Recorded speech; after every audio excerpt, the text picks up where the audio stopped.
I can't stand neighbors, and that's why I have decided to accept the challenge to start the game on a different planet. To make sure no one else is around, I have chosen the hardest, most inhospitable, radiated planet, ATROX. According to a poll that I launched some days ago on my channel, the majority agrees that ATROX is the most dangerous planet. And you gotta trust Kuya Games channel's community, they're highly astro-educated people. ATROX is not too bad of a planet actually, there's just some random radiation that might cause DNA mutation, you know, nothing serious I'm sure, just some gossip of astroneers with multiple heads. But I bet no smart astroneer would build his base here, and that's exactly why I am going to ATROX. I never claimed to be smart, did I? Nope. But not only that, I will be looking for the most impervious and inaccessible area of the most dangerous planet. And between you and me, unpopular opinion, I love ATROX. Yeah, I know, I'm a weirdo. You cannot organically start the game on a different planet. I mean, I cannot just select a starting planet to spawn in, so I have to start a regular new game on Sylva, advance enough to unlock the shuttle, a shelter, and a landing pad as well so that we can use the mission panel. Then travel to ATROX, radiated planet, notable resources, none. Great. Description: choked atmosphere, aggressive flora, treacherous terrain. Hazards, very hard. Power, low sun, low wind.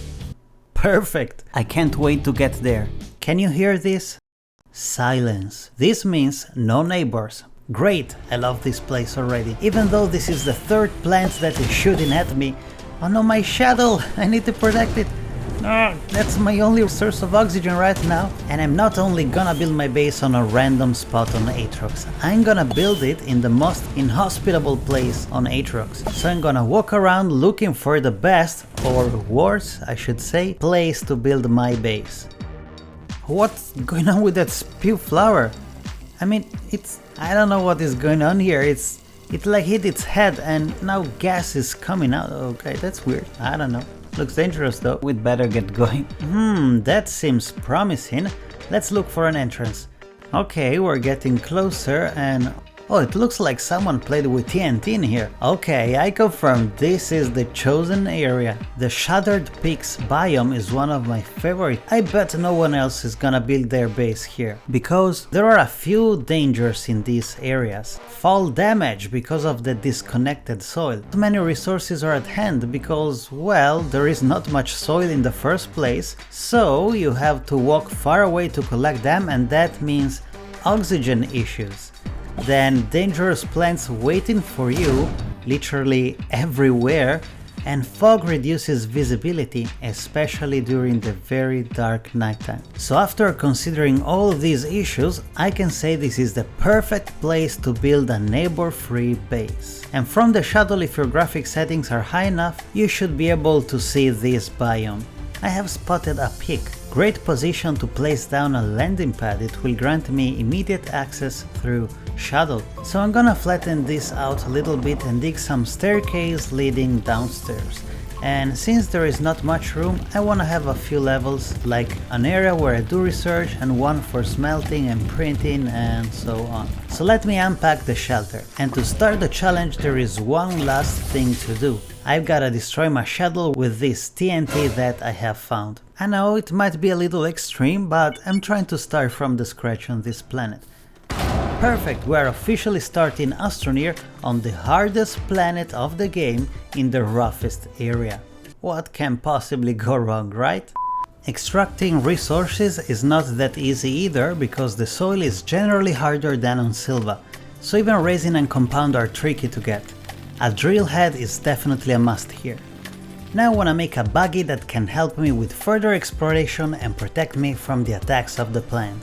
Well, driving is not that easy either, because of the rough terrain and oh wow, that was close, and because of these giant holes. Well, at least bite scanning is incredibly rewarding, each mineral gives so many bites. This is much faster than on Sylva, and the items you find around are pretty interesting too. One good thing about ATROX is that you can find a number of abandoned working items like generators, and the research items are very generous.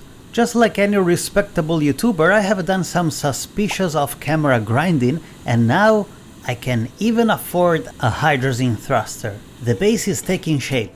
Here's my landing area.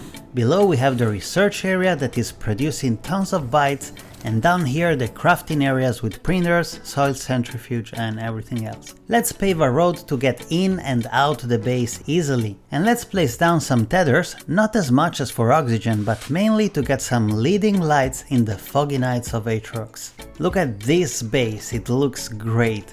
I love the surrounding, the foggy atmosphere and the absence of neighbors. And now it's finally time to print a shuttle. This will enable us to have a look at our base from the top. And we are ready to go to the cutest, easiest, crowded planet, Sylva, to unlock our snails. So starting the game on ATROX really made me want to go back to Sylva. Being alone sometimes is not fun, and if you are getting tired in Astroneer, check this video out. Please like and subscribe so that I can make more Astroneer content. Stay safe.